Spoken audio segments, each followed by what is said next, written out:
When the human janitor fixed the broken toy, every royal child started calling him Papa. Before we dive into this story, drop a quick hi in the comments and tell me where you're watching from. It really helps support the channel. The grand halls of the Galactic Diplomatic Station Alteris gleamed under the artificial light, its pristine corridors bustling with representatives from 200 different species. Among them moved a solitary human figure, dressed in the plain gray uniform of the maintenance staff, pushing a cleaning cart with methodical precision. Tyler Grant had been the maintenance supervisor on Diplomatic Station Alteris for 3 standard years. At 42, with salt and pepper hair cropped close to his skull and calloused hands that spoke of decades of manual labor, he was neither remarkable nor forgettable. The perfect qualities for someone whose job was to remain invisible while keeping the massive station functioning seamlessly during the most significant diplomatic event in the galaxy. The annual Galactic Congress was in full swing, with representatives from every major spacefaring civilization gathered to discuss trade agreements, territorial disputes, and scientific collaborations. This year was particularly significant as it marked the first time the notoriously reclusive Xenorians had sent their royal family to attend. Tyler wiped sweat from his brow as he finished repairing a malfunctioning air recycler in Corridor 17. Humans were still relatively new to the galactic community, having achieved faster-than-light travel only 60 years ago. Their inclusion in the Galactic Confederation had been reluctant at best, with many established species viewing them as primitive, volatile, and dangerously unpredictable. Most humans in interstellar space found themselves relegated to manual labor or technical roles that other species considered beneath them. Maintenance Supervisor Grant, the station's AI announced through his earpiece. Your presence is requested in the Xenorian Royal Suite immediately. Tyler frowned. The Xenorians were notoriously private and typically refused to interact with what they considered lesser beings, a category that definitely included human maintenance workers. "What's the issue?" he asked, packing up his tools. "Unspecified," the AI replied. "Priority level, urgent." With a sigh, Tyler grabbed his toolkit and headed toward the diplomatic wing. He'd learned to expect the unexpected on Alteris, where the collision of different biologies, technologies, and cultures created problems no engineering manual had ever addressed. It was one of the reasons humans, despite their primitive status, were valued in maintenance roles. Their adaptability and creative problem-solving were reluctantly acknowledged as useful traits. The Xenorian suite was guarded by 2 towering security officers, their iridescent scales shifting from emerald to sapphire as they moved. Standing nearly 8 feet tall, with 4 arms and facial features that reminded Tyler of Earth's extinct deep-sea anglerfish, they were an imposing sight. "I'm here about an urgent maintenance request," Tyler said, keeping his voice professional and his eyes appropriately lowered as protocol demanded when addressing the guards of royal delegates. The guards exchanged looks, their gill-like respiratory flaps pulsing with apparent displeasure. After a moment of silent communication, they moved aside, allowing Tyler entry. The royal suite was a marvel of engineering and aesthetics, temporarily redesigned to mimic the methane-rich, high-pressure environment of Xenoria Prime. Tyler felt the environmental shift as he stepped through the specialized barrier field that kept the Xenorian atmosphere contained without walls. His specialized maintenance uniform automatically adjusted, providing him with breathable air while protecting his skin from the caustic elements in the Xenorian atmosphere. Inside, Tyler found himself in a space that resembled an underwater palace, with furnishings that seemed to be carved from luminescent coral and living biotech interfaces pulsing along the walls. At the center stood Ambassador Krez, the Xenorian diplomatic chief, his 4 arms crossed in what Tyler recognized as a posture of extreme agitation. "Human," Krez acknowledged without warmth, his voice translator rendering his subsonic vocalizations into standard galactic. "A crisis has emerged that your superiors claim you might address." Tyler kept his expression neutral. "I'll certainly try, Ambassador. What seems to be the problem?" Instead of answering, Krez gestured with one of his lower arms toward an adjoining chamber. "The royal offspring are distressed. Their comfort device has ceased functioning. Attempts to replace it have proven unsuccessful." Tyler followed the ambassador into what appeared to be a nursery. 6 small Xenorians huddled together in a large basin filled with a gelatinous substance that Tyler knew served as both play area and resting medium for Xenorian young. Unlike the adults, the children had not yet developed the intimidating features of maturity. Their scales were soft and pale, their large eyes curious rather than cold. They all appeared to be crying, making high-pitched keening sounds that sent shivers down Tyler's spine. At the center of their huddle was what looked like a damaged toy, a complex mechanism about the size of a beach ball, with multiple appendages and softly glowing sections. This is a memory sphere, Krez explained with obvious reluctance. It is significant to the royal offspring. It contains recorded sensory impressions of their home world, their progenitors, and their early development stages. It provides comfort in unfamiliar environments. Tyler approached carefully, aware that he was being permitted an unprecedented level of access to Xenorian royalty. "May I?" he asked, gesturing toward the device. After receiving a curt nod from Krez, Tyler knelt beside the basin. The royal children shrank back, their gill flaps fluttering in what he recognized as a sign of distress.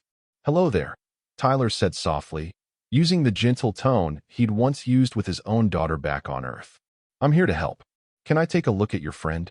One of the larger children, showing remarkable courage, pushed the damaged memory sphere toward Tyler. As it rolled closer, Tyler could see the problem immediately. The device had been dropped or impacted, cracking its crystalline power core and dislocating several of its sensory appendages. "The sphere is irreplaceable," Krez stated flatly. "It contains memories that cannot be duplicated. Our technicians have attempted repairs, but lack the necessary components on this station. The children have refused all substitute comfort devices." Tyler examined the sphere carefully, turning it over in his hands.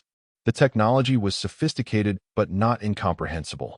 After years of maintaining a space station filled with technologies from across the galaxy, he developed a knack for understanding how things worked. "I think I can fix this," he said finally. "But I'll need to take it to my workshop. Some of the components will need fabrication." Krez's facial appendages twitched in what Tyler recognized as surprise. "The sphere cannot leave the royal chambers, and it must be repaired before the royal offspring's rest cycle, which begins in 3 of your Earth hours." Tyler considered the parameters of the problem. "Then I'll need my tools brought here, and access to the station's fabrication network." For the next 2.5 hours, Tyler worked steadily in the corner of the royal nursery, occasionally glancing up to find the Xenorian children watching him with undisguised curiosity. He'd requested and received permission to play soft earth music as he worked, an old habit that helped him focus, and noticed that the children seemed soothed by the unfamiliar melodies of classical piano. The memory sphere was a marvel of engineering. As he carefully disassembled it, Tyler discovered that it functioned as both a holographic projector and a sensory stimulator, capable of recreating not just images and sounds but also sense, tactile sensations, and even emotional impressions.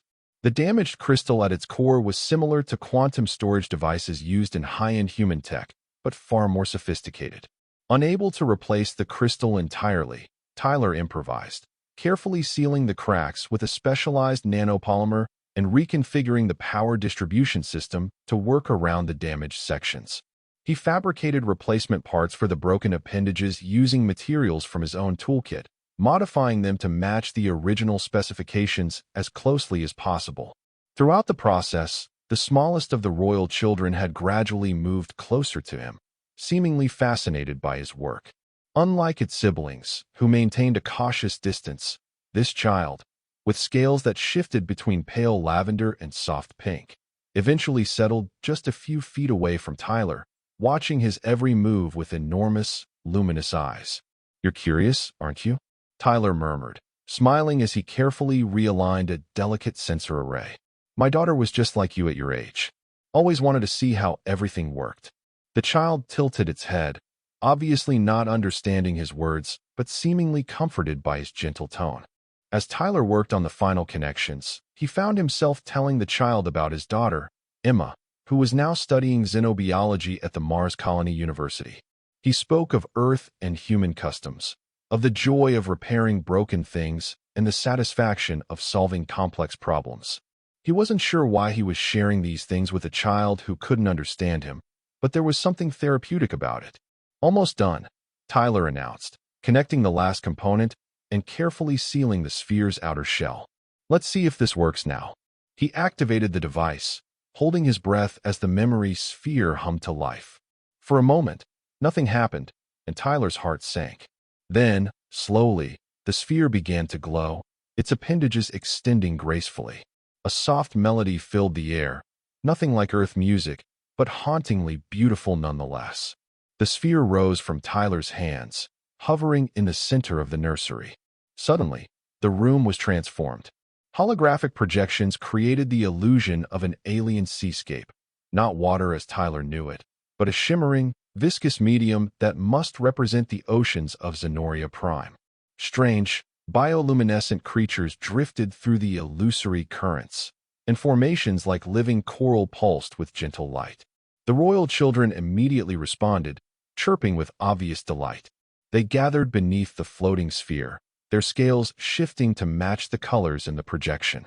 The smallest child, who had watched Tyler so intently, turned to him with what he could only interpret as a smile, its facial features rearranging in a way that somehow conveyed pure joy. Ambassador Krez, who had been monitoring Tyler's work from a distance, approached slowly. "You have succeeded," he stated, his voice translator unable to completely mask the surprise in his subsonic tones. Tyler shrugged modestly. "It's not a perfect repair. The memory crystal has some damage I couldn't completely fix, but I've isolated those sections. About 90% of the stored memories should be accessible, and the sensory projections are working at near-optimal levels." As he spoke, the smallest Zenorian child did something unexpected. It approached Tyler and extended a small, webbed hand toward him. Acting on instinct rather than protocol, Tyler gently offered his own hand. The child placed something in his palm, a small object that resembled a polished stone but glowed with an internal light. "The child has given you a memory token," Krez said, his voice betraying shock. "This is unprecedented." Before Tyler could respond, the small Zenorian child spoke, its translator rendering a single word in standard galactic, "Papa." The room fell silent except for the soft sounds of the memory sphere's oceanic simulation. Ambassador Krez's gill flaps fluttered rapidly in what Tyler recognized as extreme agitation. "I apologize," Tyler said quickly, realizing he might have inadvertently caused a diplomatic incident. "I don't understand." "The royal offspring has designated you as a parental figure," Krez interrupted, his multiple arms moving in complex patterns that Tyler couldn't interpret. "This is highly irregular." Before Tyler could respond, another of the royal children approached, placed a similar glowing token in his hand, and also designated him Papa. Within moments, all 6 royal Zenorian children had gathered around Tyler, each presenting him with a memory token and using the same parental designation. Ambassador Krez's scales had shifted to a deep purple, which Tyler knew indicated extreme emotional distress in Zenorians. "This is without precedent," he stated flatly. "I must consult with the royal progenitors immediately." As Krez retreated to an adjoining chamber, Tyler found himself surrounded by the royal children, who seemed entirely comfortable in his presence now. The smallest one had actually climbed onto his lap, another shocking breach of protocol, and was examining his toolkit with obvious fascination. "I think there's been a misunderstanding," Tyler said gently, though he knew the children likely didn't comprehend his words. "I'm just a maintenance worker who fixed your toy. I'm not anyone special." The door to the nursery slid open, and Tyler looked up to see not just Ambassador Krez returning, but also 2 tall, regal Zenorians whose elaborate scale patterns and ornate respiratory apparatus marked them as royalty. Tyler recognized them immediately as the royal progenitors, equivalent to king and queen in human terms, whom he had glimpsed only from a distance during the opening ceremonies of the Galactic Congress. Tyler tried to stand at attention, but the small Zenorian in his lap refused to move, and he was reluctant to disturb the child. Instead, he inclined his head respectfully, hoping it would suffice. To his surprise, the royal progenitors approached without the usual entourage of guards and advisors. They studied Tyler and their offspring with unreadable expressions, communicating with each other in subsonic frequencies that Tyler's translator couldn't detect. Finally, the larger of the two, whom Tyler identified as royal progenitor Zrel, addressed him directly. Human Maintenance Supervisor Tyler Grant, Zrel said, using Tyler's full name and title. Our offspring have collectively designated you as a parental figure. Explain. Tyler swallowed nervously. Your Majesties, I simply repaired their memory sphere. I believe there's been a cultural misunderstanding. I meant no disrespect. The second royal progenitor, Trell, moved closer, studying Tyler with multifaceted eyes. The parental designation is not given lightly by Xenorian offspring, Trell explained, her voice softer than her mates. It is reserved for those who provide essential care, protection, and emotional sustenance. But I only fixed a toy, Tyler protested weakly, even as the small Xenorian on his lap contentedly began sorting his repair tools by size and color. You restored their connection to home, to memory, to identity, Zrel corrected. And you did so with gentle words and music that soothed their distress. Our offspring are exceptionally sensitive to emotional states. They have detected something in you that resonates with the Xenorian concept of parental care. Ambassador Krez, who had been standing rigidly nearby, interjected, This situation is without precedent.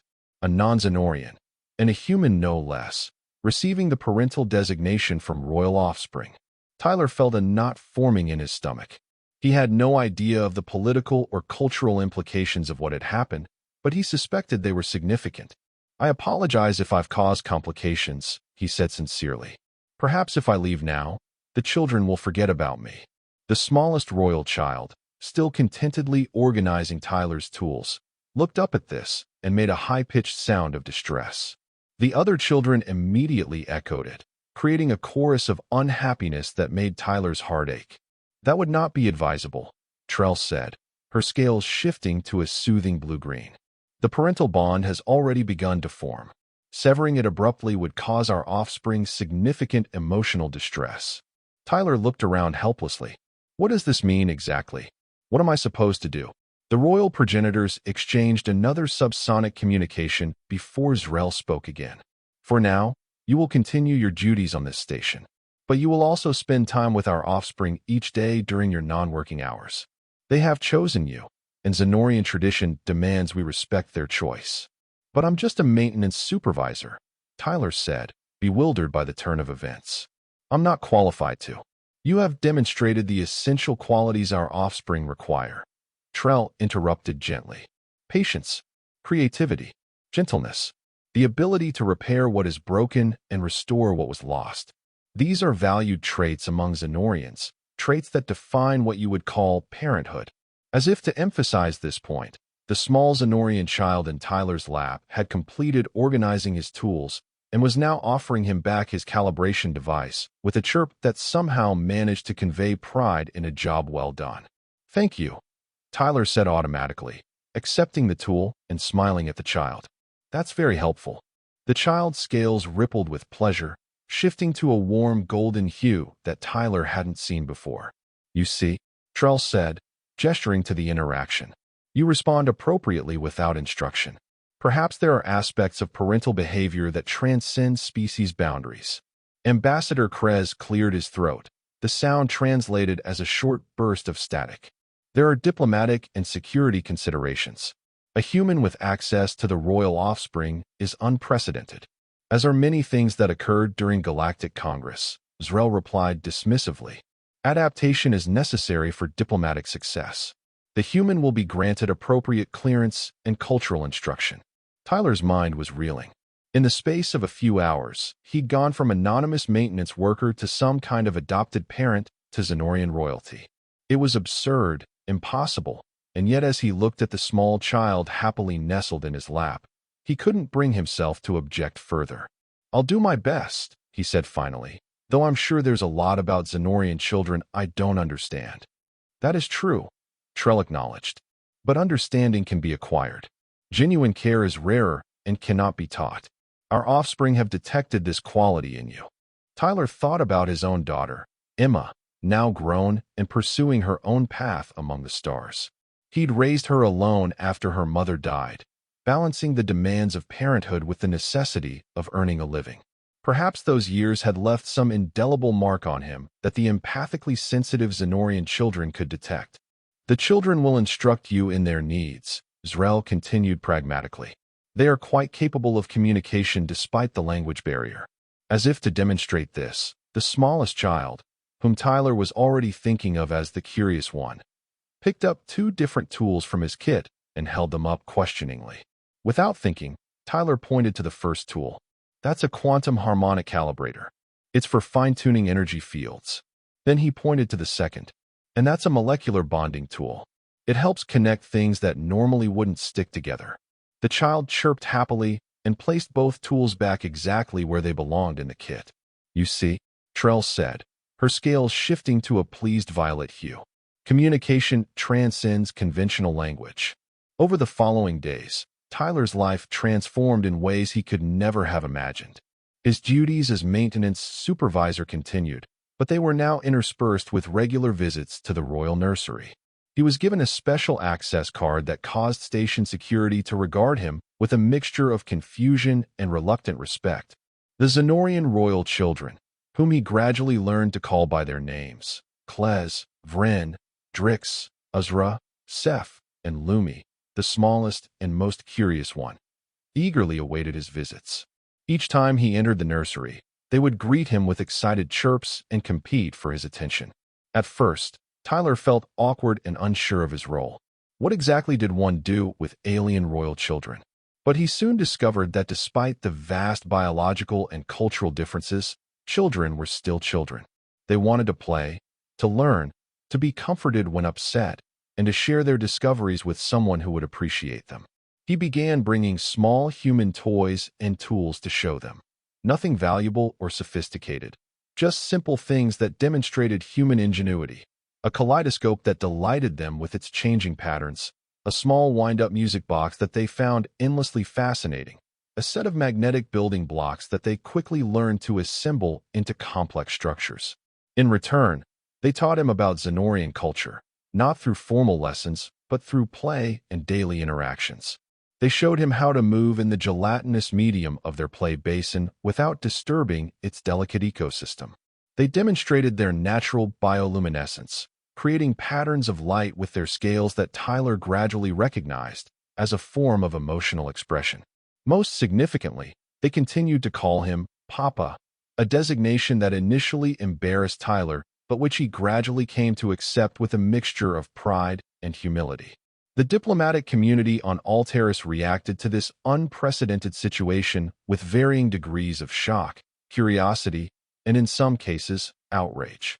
The more conservative species viewed the royal progenitor's acceptance of a human parental figure as scandalous. Others were merely puzzled by what they perceived as an inexplicable Xenorian eccentricity. Humans on the station reacted with surprise and, in many cases, a new respect for Tyler. Some even suggested that his unexpected connection with the Xenorian royalty might help elevate the status of humans in the galactic community. 2 weeks into this strange new arrangement, Tyler was summoned to a formal meeting with the station's diplomatic corps. He arrived wearing his maintenance uniform, freshly cleaned but still bearing the insignia of his department rather than any diplomatic rank. The meeting chamber was filled with representatives from 20 major species, arranged in a semicircle facing Tyler. At the center sat the royal progenitors, their scales gleaming in formal patterns that signified important state business. Station Director Corellian, a tall, avian being with metallic feathers and a perpetually stern expression, called the meeting to order. This gathering has been requested by the Xenorian royal progenitors to address the unusual situation involving human maintenance supervisor Tyler Grant and the royal offspring, Corellian announced, clearly choosing his words carefully. As this arrangement has now become a matter of significant diplomatic interest, clarification is required. Royal progenitor Zrel rose, towering over the assembled diplomats. Our offspring have chosen human Grant as a secondary parental figure. This is their right by Xenorian tradition and law. We have accepted their choice. A murmur ran through the assembly. A representative from the Voxian Federation, a species known for their rigid social hierarchies, spoke up. With all respect, royal progenitor, this sets a concerning precedent. Humans are barely established in the galactic community. They lack the historical and cultural credentials for such a significant connection to one of our oldest royal lineages. Tyler felt his face flush with embarrassment and a touch of anger, but he kept his expression neutral as protocol demanded. Zrel's scales darkened slightly, a subtle sign of displeasure.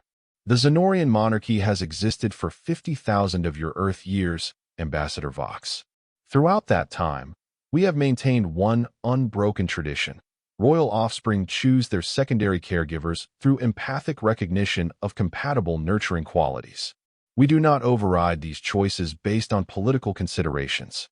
Another diplomat, a gelatinous being from the Morcadian collective, pulsed with blue light as they spoke. But surely this is simply a case of juvenile confusion? The human repaired a toy. The offspring mistook gratitude for parental bonding. Tyler winced internally at having his role reduced to toy repair, though he supposed that was technically accurate. To everyone's surprise, it was the usually reserved royal progenitor Trell who responded, her voice sharp enough to make the translation system crackle. You fundamentally misunderstand Xenorian empathic capabilities, Ambassador. Our offspring do not confuse emotional signatures. They recognized in this human qualities that resonate with our concept of nurturing care. The fact that these qualities exist in a species so different from our own is surprising, but not invalid. The station director attempted to steer the conversation to more practical matters.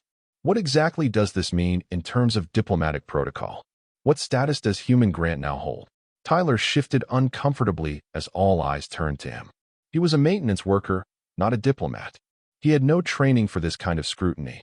Royal progenitor Zrel's next words stunned the assembly into silence. Human Grant has been officially registered in the Xenorian Royal Archives as a chosen caregiver to the royal offspring. This grants him the status of an honorary member of the royal household, with all associated diplomatic protections and considerations. The chamber erupted in a chaos of voices, translated into standard galactic at varying volumes. Tyler stood frozen, trying to process what he'd just heard. Honorary member of the royal household? Diplomatic protections? This went far beyond his occasional visits to play with the children. The Voxian representative was practically vibrating with outrage. This is unprecedented. A maintenance worker cannot possibly hold diplomatic status equal to established ambassadors. Not equal, Trell corrected calmly. Distinct. Human Grant's status is specific to his role with our offspring and does not impinge upon traditional diplomatic hierarchies. Director Corellian, visibly struggling to maintain order, turned to Tyler. Human Grant, do you understand the implications of this designation? Tyler cleared his throat, acutely aware of his lack of diplomatic training. Not entirely, Director. I've simply been spending time with the royal children, teaching them about human culture and learning about Xenorian ways. I never expected or sought any official status. Yet you have accepted the parental designation, Zrel observed. You respond when our offspring call you Papa. Tyler couldn't deny it. Yes, it seemed cruel to reject their affection. This simple statement caused another stir among the assembled diplomats. Several of the more empathically sensitive species nodded in approval, while others exchanged troubled glances.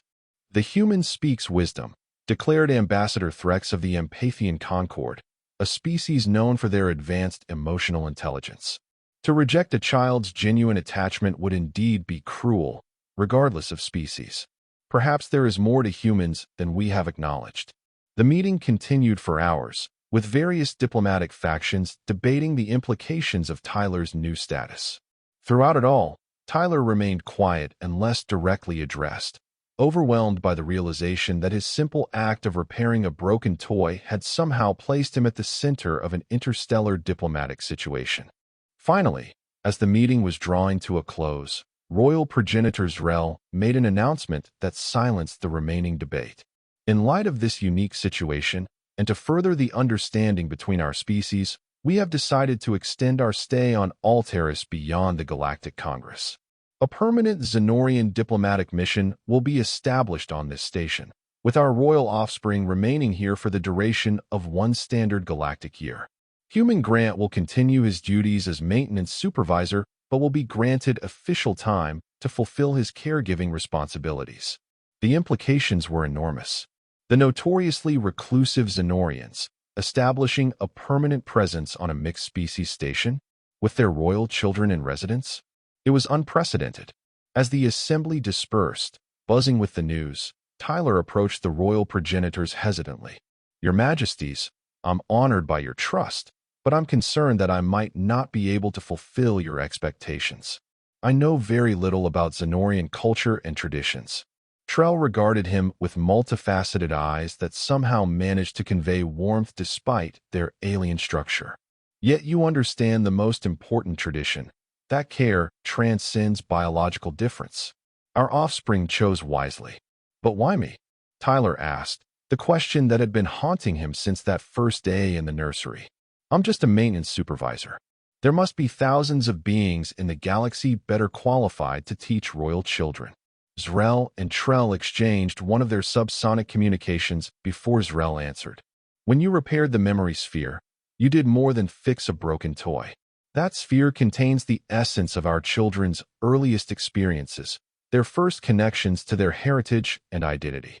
By restoring it, you demonstrated that you understand something fundamental about Xenorian values, the importance of preserving connections across time and space." Additionally, Trell added, "Our offspring reported that while you worked, you spoke of your own child.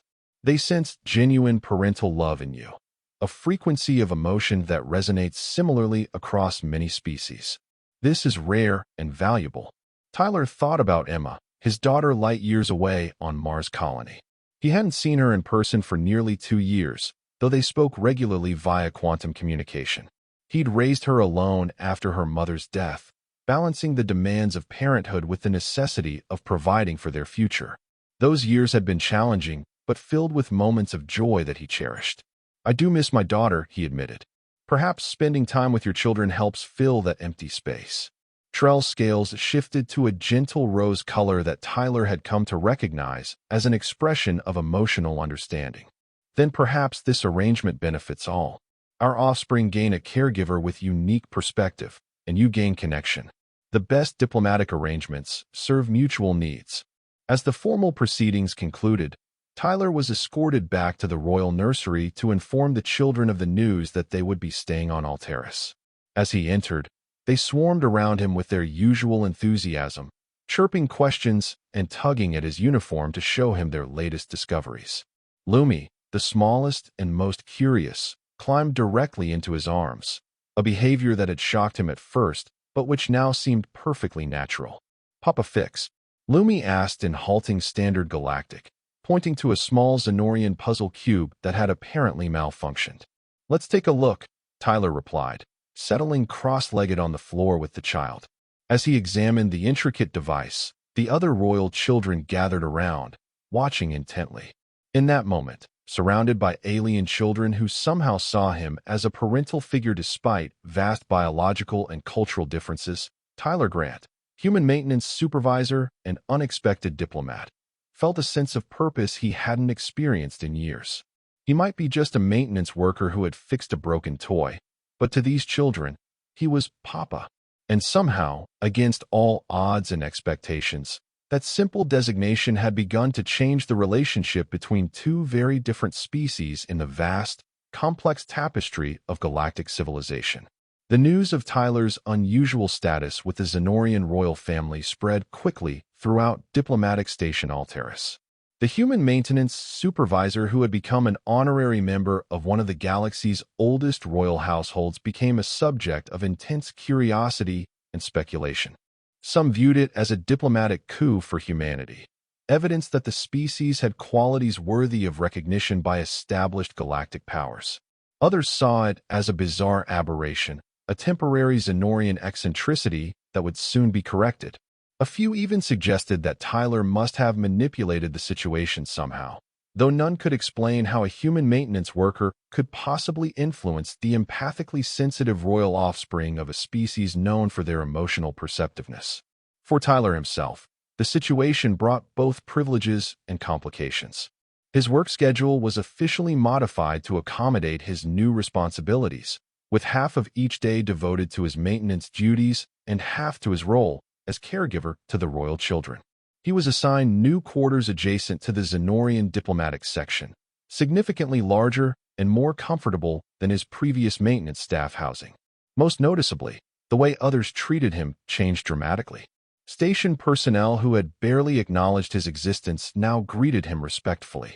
Diplomatic staff who had previously looked through him as if he were invisible now included him in conversations. Even his fellow maintenance workers regarded him with a mixture of awe and confusion, unsure how to interact with a colleague who suddenly had one foot in their world and one in the rarefied atmosphere of interstellar diplomacy. Tyler found these social changes far more challenging than adapting to Xenorian childcare. He was uncomfortable with deference and had no interest in status for its own sake. More than once, he had to remind both humans and aliens that he was still just a maintenance supervisor who happened to have an unusual secondary role. "I still fix broken things," he would say with a shrug when someone treated him with unexpected formality. The only difference is that now some of those things belong to royal children. 3 weeks after the formal diplomatic announcement, Tyler was in the royal nursery, showing the children how to build a simple mechanical clock, a project he'd once done with Emma when she was young. The Xenorian children, with their 4 arms and remarkable dexterity, were assembling the components with impressive speed and precision. "See how the gears mesh together?" Tyler explained, demonstrating with 2 interlocking pieces. Each one helps the others move at exactly the right speed. "It's like a team working together."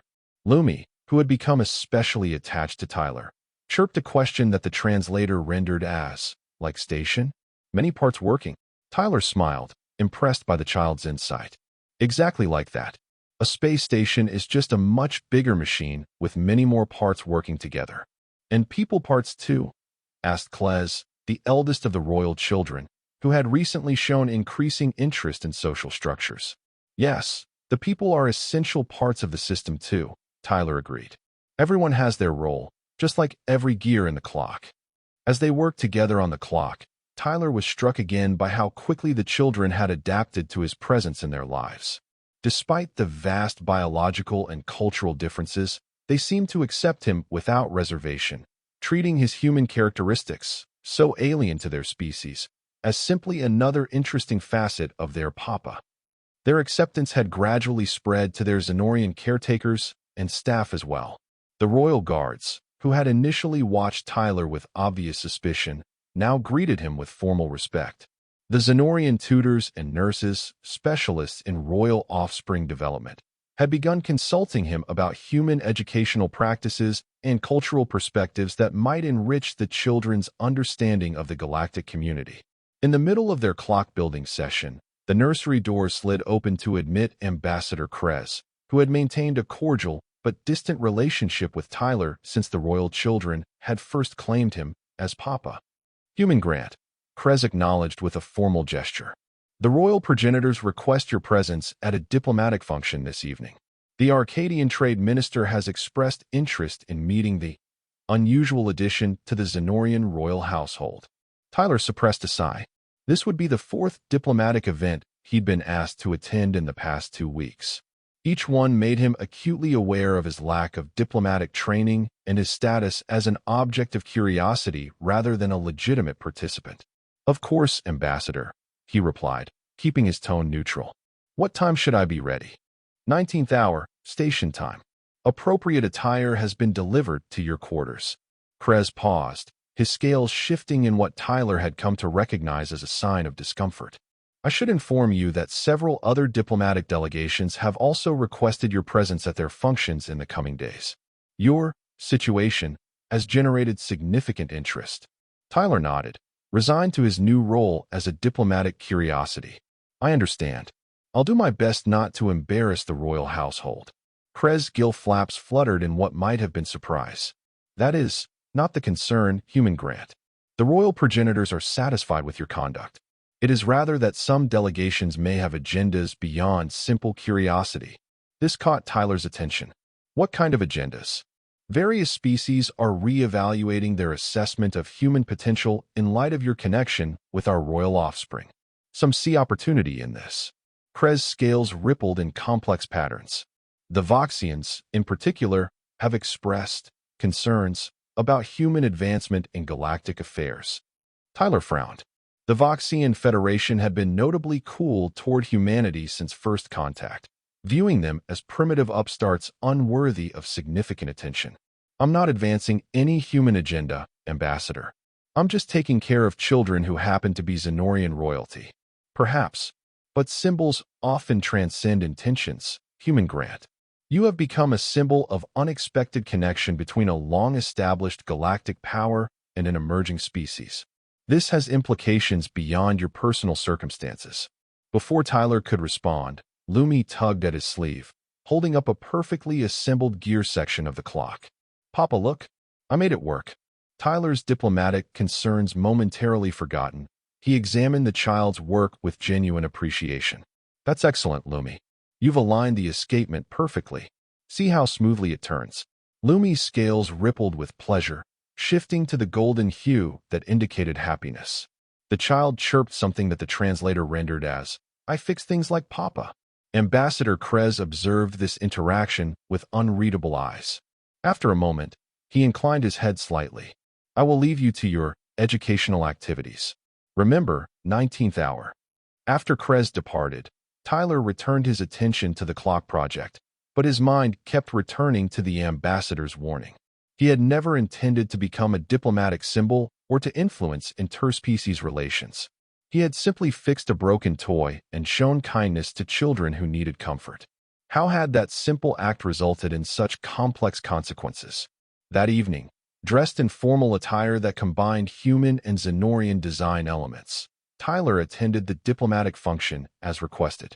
The event was held in one of Alteris's grand reception halls, transformed for the occasion with floating light sculptures and gravity-defying floral arrangements from 20 different worlds. As he entered alongside Ambassador Krez, Tyler was acutely conscious of the attention his arrival generated. Conversations paused briefly as diplomats, traders, and officials from across the galaxy turned to observe the human who had somehow become attached to the Xenorian royal household. The royal progenitors, resplendent in ceremonial scale patterns that shifted in hypnotic rhythms, acknowledged Tyler with a formal gesture that designated him as being under their protection, a clear signal to the assembled dignitaries. Throughout the evening, Tyler was approached by representatives from various species, each conversation a delicate dance of cultural exchange and subtle diplomatic probing. He answered questions about his role with the royal children as honestly as he could, emphasizing that he was still primarily a maintenance supervisor who happened to have been chosen as a caregiver. It was during a brief moment of respite, as Tyler stood near a refreshment station designed to accommodate the diverse biological needs of the attendees, that he was approached by a human diplomat, the first of his species he'd encountered at the function. Maintenance Supervisor Grant, the woman said, extending her hand. I'm Diplomatic Envoy Elena Parker, Earth Central Government. May I say that your unique position has become a subject of considerable interest back home. Tyler shook her hand, relieved to interact with a fellow human after hours of navigating alien social protocols. It's still strange to me, Envoy Parker. I'm just doing a job. She smiled, though Tyler noted it didn't quite reach her eyes. A job that has accidentally accomplished what years of formal human diplomacy failed to achieve. Meaningful connection with the Xenorian Empire. The ECG is very interested in how you manage this. Tyler felt a flicker of unease. As I've told everyone, I fixed a broken toy. The children made the connection, not me. Of course, Parker agreed smoothly. But surely you must have demonstrated some quality that impressed the Xenorians? Something that might be replicable in our diplomatic approach. The implication was clear. Earth's government wanted to leverage his unexpected connection for broader diplomatic advantage. Before Tyler could formulate a response, another voice joined the conversation. Human empathic capacity is indeed fascinating, said Ambassador Threx of the Empathian Concord, approaching with fluid grace. Though your species lacks the biological structures for direct emotional perception, You demonstrate remarkable intuitive understanding across species barriers.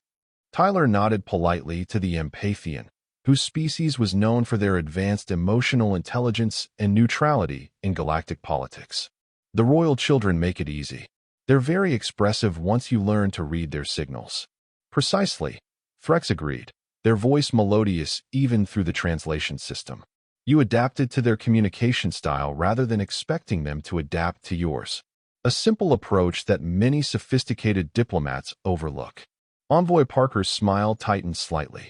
Maintenance Supervisor Grant has certainly demonstrated unexpected talents. The Earth Central Government is considering how best to support his unique position. Tyler felt increasingly uncomfortable with the direction of the conversation. I don't need support, Envoy. The Xenorians have provided everything necessary for my role with the children. But surely you must see the larger implications, Parker pressed. Your position could open doors for humanity throughout the galactic community. I'm not a diplomat, Tyler said firmly. I'm a maintenance supervisor and, apparently, an honorary caregiver to royal children. That's all.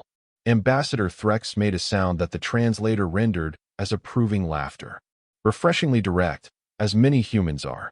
Perhaps that is part of what the royal offspring respond to, communication without layers of calculation. Before Parker could respond, there was a commotion at the entrance to the reception hall. Station security officers were speaking urgently with Ambassador Krez, who immediately began moving through the crowd toward the royal progenitors. Tyler felt a surge of concern. "Excuse me," he said to Parker and Threx, already moving to follow Krez. Years of handling station emergencies had trained him to respond quickly to signs of trouble. He reached the royal progenitors just as Krez was explaining the situation, the ambassador's scales pulsing with obvious distress. Malfunction in the environmental systems of the royal nursery. The methane-oxygen balance has destabilized, and the temperature is rising beyond safe parameters for the royal offspring. Tyler's heart raced. The children are safe for the moment, Krez assured him. The emergency containment protocols activated, and they have been moved to a secure chamber. However, the environmental stabilization system must be repaired quickly. Our technicians are attempting to address the problem, but they are unfamiliar with the station's integrated systems. Without hesitation, Tyler turned to the royal progenitors. Permission to assist with repairs, Your Majesties? Station environmental systems are my specialty. Zrel's scales shifted to emergency patterns. Permission granted. Ambassador Krez will accompany you. As Tyler hurried from the reception hall with Krez, he was aware of the diplomatic audience watching their departure with curiosity and concern. The formal attire he wore was hardly appropriate for maintenance work, but there was no time to change. They reached the royal nursery section to find it in controlled chaos. Station security had established a perimeter, and technical teams were monitoring readouts from the environmental systems.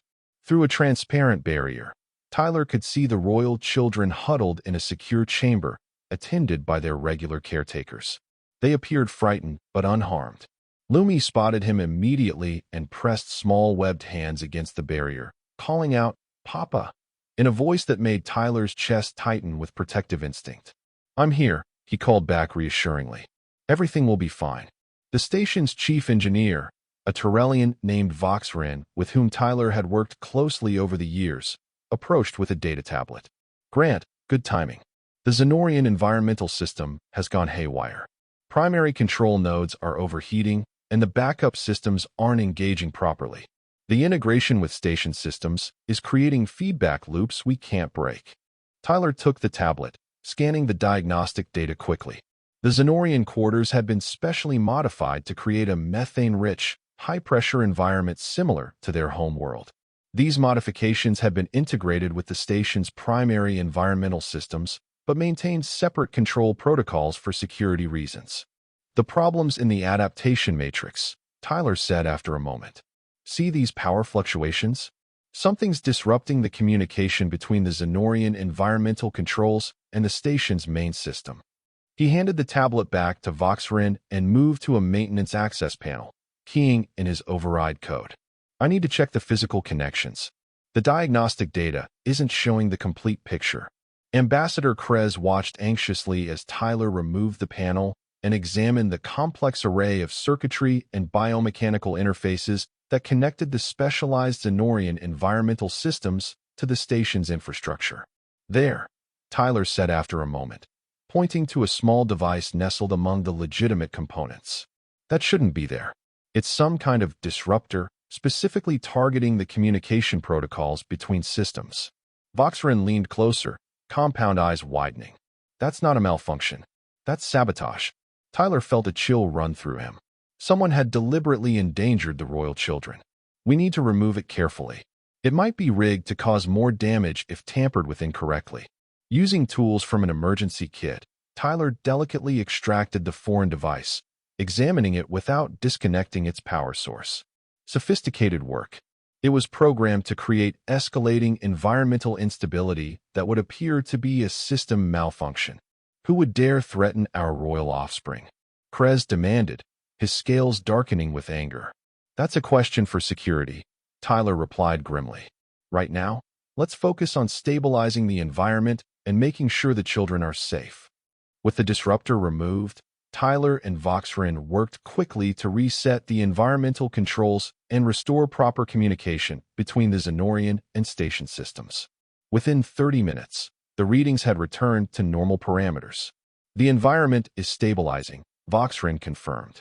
"Methane-oxygen ratio returning to Xenorian standard.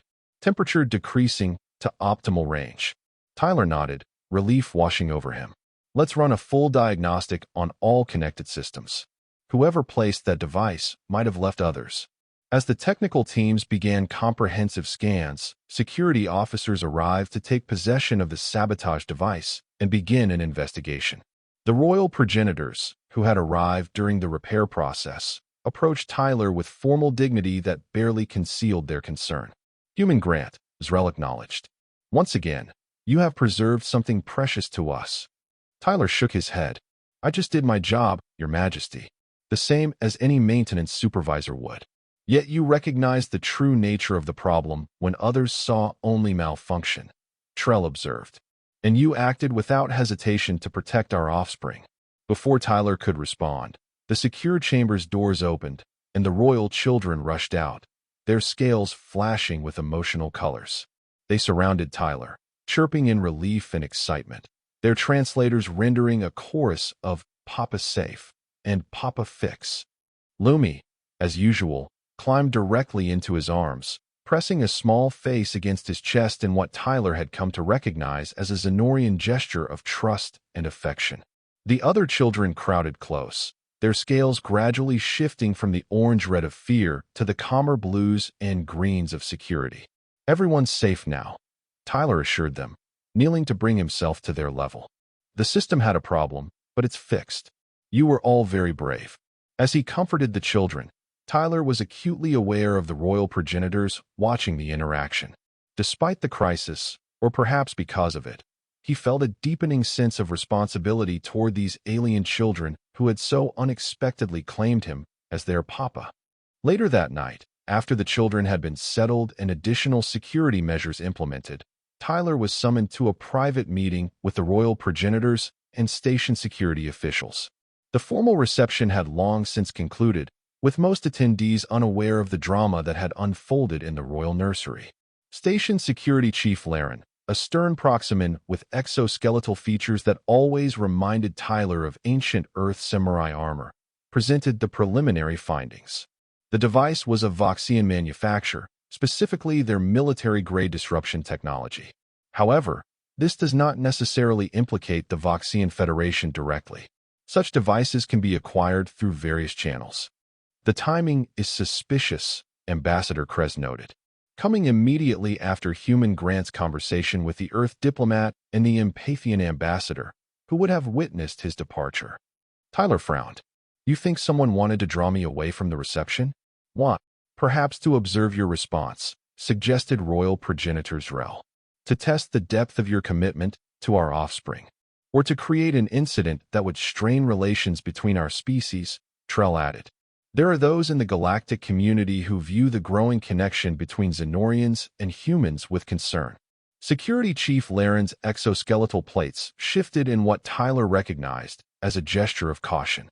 We should not jump to conclusions without evidence. The investigation is ongoing. Tyler rubbed his eyes, feeling the exhaustion of the day catching up with him. Whoever did this endangered children, royal or not, they're still just kids. A sentiment that reveals much about human values, Trell observed, and one that aligns with Xenorian priorities, despite our many differences. The meeting continued late into the night, with security protocols reviewed and enhanced for both the royal nursery and Tyler's quarters.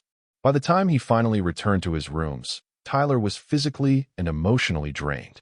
As he removed the formal attire he'd worn to the reception, now smudged with maintenance residue and technical fluids, Tyler reflected on how thoroughly his life had been transformed in the weeks since he'd fixed a broken toy. He had become, improbably, a figure of diplomatic significance, a target for possible manipulation, and most unexpectedly, a parental figure to alien royalty. The following weeks brought increased security measures and scrutiny, but life on diplomatic station Alteris gradually settled into a new routine. Tyler continued his dual role as maintenance supervisor and caregiver to the royal children, finding unexpected satisfaction in both responsibilities. The investigation into the sabotage attempt proceeded quietly, with no public acknowledgement of the incident to prevent diplomatic complications. Security around the Xenorian quarters and Tyler himself was enhanced but kept unobtrusive to avoid creating the impression of crisis. 6 weeks after the incident, Tyler was in his workshop, showing the royal children how to build simple mechanical toys from spare parts. The Xenorian offspring had proven remarkably adept at understanding human engineering principles, their natural dexterity and forearmed anatomy, giving them advantages in fine manipulation that human children lacked. See how the spring stores energy? Tyler explained, demonstrating with a simple wind-up mechanism. When you turn the key, you're compressing the spring, saving up energy for later use. Lumi, who had become his most enthusiastic student, chirped a question that the translator rendered as, like saving memories in the sphere? Tyler smiled, impressed by the child's ability to draw connections between different concepts. Very similar, yes. The memory sphere stores experiences the way the spring stores energy. Both keep something valuable for later. The door to the workshop slid open, admitting Ambassador Krez and a Xenorian Tyler didn't recognize, a female judging by her scale patterns, dressed in formal scientific regalia. Human Grant, Krez acknowledged. This is Senior Researcher Mrev from the Xenorian Scientific Academy. She has been analyzing the repaired memory sphere and wishes to discuss your work. Tyler stood, wiping his hands on a cloth. Of course. Children, please continue with your projects. I'll be just over here if you need help. The royal children chirped acknowledgement, already absorbed in their mechanical creations. Tyler led Krez and the researcher to a small conference area at the side of the workshop. Senior Researcher. He greeted her with the appropriate Xenorian gesture of respect. I hope the repairs to the sphere have proved adequate. Mrev's scales shifted in patterns that indicated scientific curiosity. More than adequate, Human Grant. They are, in fact, remarkable. You achieved functional restoration of a quantum crystalline matrix using improvised materials and techniques that our specialists would not have attempted. Tyler shrugged modestly. I just worked with what was available. The station's fabrication system is pretty versatile. It is not the materials that impress us, Mrev continued, but the approach. You created adaptive pathways around the damaged sections of the crystal rather than attempting direct repair. This method preserved 97.3% of the stored memory patterns, significantly more than our initial estimates suggested was possible. It seemed the logical solution, Tyler explained. The crystal was too damaged for a complete restoration, but the memory pathways were still intact. I just had to find a way to route around the broken sections, like creating a detour around a blocked road. Mrev and Krez exchanged glances, communicating in subsonic frequencies that Tyler's translator couldn't detect. After a moment, Mrev continued. Your approach has significant implications beyond the repair of a single sphere. The memory technology is central to Xenorian culture, preserving our collective experiences across generations.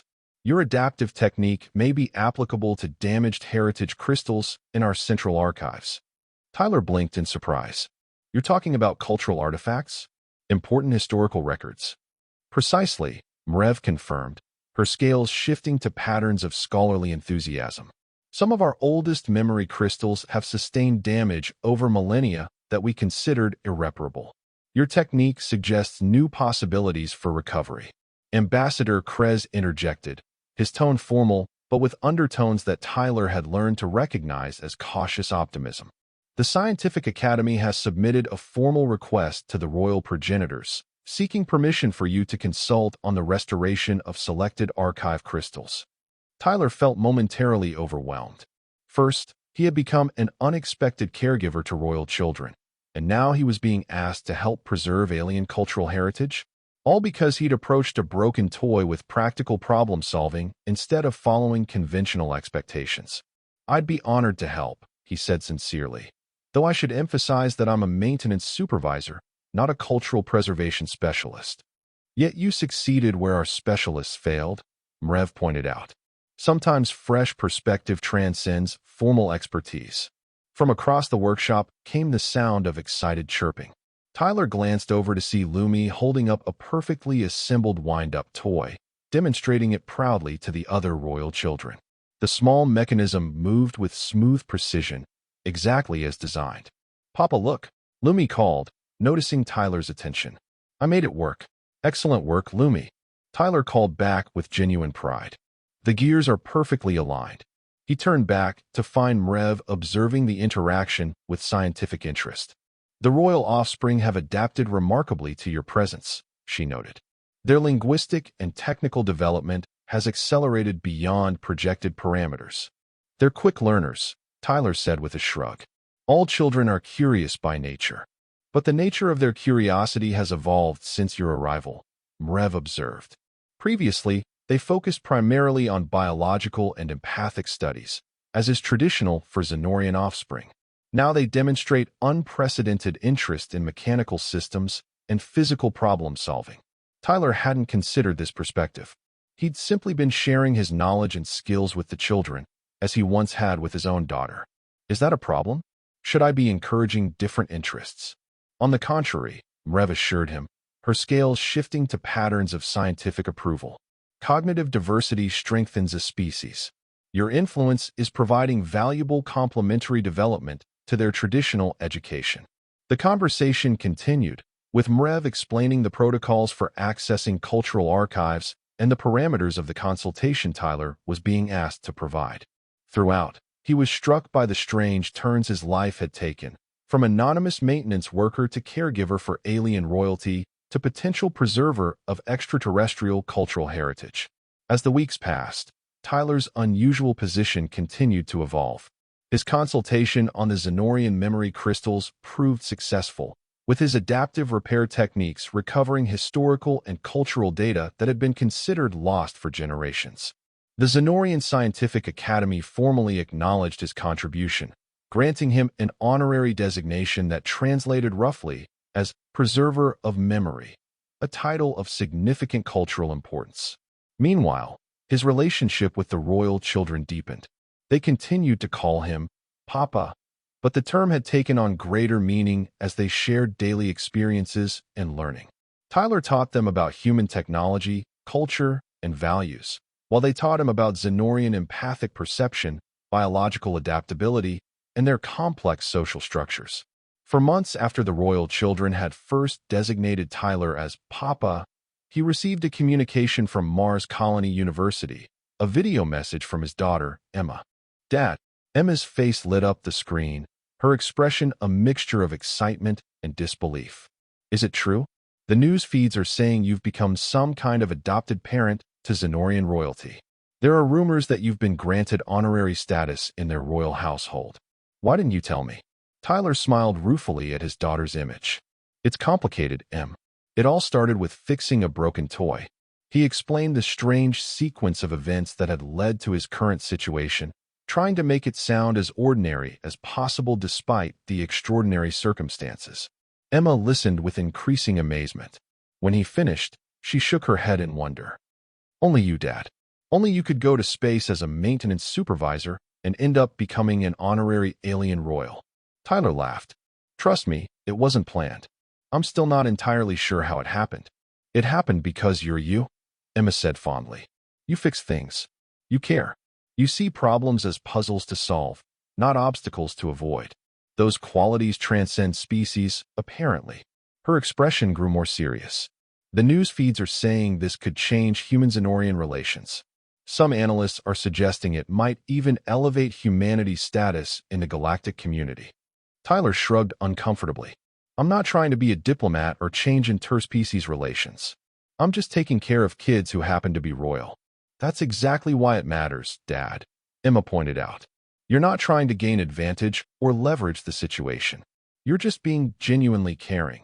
And that authenticity is something that advanced species with their complex diplomatic protocols might find refreshingly valuable. Tyler considered this perspective. He'd been so focused on the day-to-day responsibilities of his dual role that he hadn't fully contemplated the broader implications. The xenobiology department is buzzing about it, Emma continued. Professor Takahashi says it's the most significant cross-species bonding event documented since first contact. She's writing a paper on empathic recognition across biological barriers, using your experience as a case study. Tyler groaned. Great. I'm a case study now. Emma laughed. Get used to it, Dad. You might have accidentally become historically significant. Her expression softened. I'm proud of you, and I want to meet these kids who decided to adopt my father. I'd like that, Tyler said sincerely. They ask about you. I've shown them your pictures and told them stories. Lumi, the youngest, says you must be very smart to study how different species work. When my term ends, I'll apply for a visit permit, Emma promised. Assuming the Xenorian royal household would allow it. I think they would, Tyler said, surprised to realize how confident he was in this assessment. They value family connections. They'd understand you wanting to see your father. After the call ended, Tyler sat quietly for a moment, reflecting on Emma's perspective. Had he really changed something significant in human-Xenorian relations? It seemed impossible that one maintenance supervisor's connection with alien children could impact galactic diplomacy. And yet, the evidence suggested otherwise. The following day, Tyler was summoned to a formal meeting with the royal progenitors. Such meetings had become relatively routine, usually concerning the children's educational progress or security arrangements. However, this time he found not just Zrel and Trell waiting for him, but also Ambassador Krez, Senior Researcher Mrev, and several other high-ranking Xenorians he recognized from previous diplomatic functions. Human Grant, Zrel acknowledged formally. We have reached an important juncture in our stay on Alteris. Tyler nodded respectfully, suddenly concerned. Has something happened, Your Majesty? Indeed, Trell confirmed, her scales shifting to patterns Tyler had learned to recognize as indicating significant news. The Galactic Congress has formally approved the establishment of a permanent Xenorian embassy on Earth, the first such diplomatic mission to your home world. Tyler blinked in surprise. This was major diplomatic news. The reclusive Xenorians establishing a permanent presence on Earth? That's significant, he managed. Furthermore, Zrel continued, our royal offspring have expressed a strong desire to visit the human home world as part of their educational development. The Royal Council has approved this request, with certain security provisions. Tyler felt a mixture of surprise and concern. Earth isn't exactly designed for methane-breathing species, Your Majesties. The environmental adaptations would be challenging. The technical aspects have been addressed, Ambassador Krez interjected. The embassy complex will include appropriate environmental accommodations. The royal offspring will remain within these specialized areas. What does this have to do with me? Tyler asked, though he suspected he already knew the answer. Trell's scales shifted to the gentle rose color that indicated emotional understanding. Our offspring refuse to consider visiting Earth without their papa. They have been quite emphatic on this point. Tyler felt a complex mix of emotions. On one hand, the prospect of returning to Earth after years in space had a certain appeal, especially with Emma studying relatively nearby on Mars. On the other hand, it would mean leaving his position on Alteris, where he had built a life and career. We recognize that this would represent a significant change in your circumstances, Human Grant, Zrel acknowledged. Therefore, we propose a formal appointment. You would serve as the official human liaison to the royal offspring, with diplomatic status equivalent to a cultural attaché. Tyler's mind raced. A diplomatic appointment? Him? Your Majesties, I'm honored, but I'm a maintenance supervisor, not a diplomat. Yet you have achieved more genuine diplomatic progress between our species than decades of formal negotiations, Krez pointed out. Sometimes effective diplomacy emerges from unexpected sources. The children trust you, Trell added simply. And through that trust, we have gained new perspective on humanity. This is the essence of true diplomatic exchange. Tyler thought about the strange journey that had brought him to this moment. A simple act of kindness, fixing a broken toy, had somehow created a bridge between two very different species. That bridge now offered an opportunity for greater understanding, not just for the royal children who called him Papa, but potentially for humans and Xenorians throughout the galaxy. If the children want me to accompany them, he said finally, then of course I will. Zrel's scales shifted to formal patterns of agreement. Then it is settled. Arrangements will be made for your transition to Earth alongside the diplomatic mission. Your quarters will be adjacent to the royal offspring's chambers, as they are here. As the meeting concluded with formal protocols, Tyler found himself reflecting on the improbable sequence of events that had transformed his life. He had come to space seeking work, anonymity, and the chance to provide for his daughter's education. He had expected to remain invisible, one more human maintenance worker in the vast infrastructure of interstellar civilization. Instead, he had become Papa to alien royalty, a preserver of extraterrestrial cultural heritage, and now, improbably, a diplomatic liaison. All because he had seen a broken toy not as a problem beyond his expertise, but as something he could try to fix with the skills and resources at hand. 3 weeks later, as he supervised the royal children boarding the Xenorian diplomatic vessel that would transport them to Earth, Lumi tugged at his sleeve. Papa, the small Xenorian said, using standard galactic that had improved dramatically over the months. Will your world like us?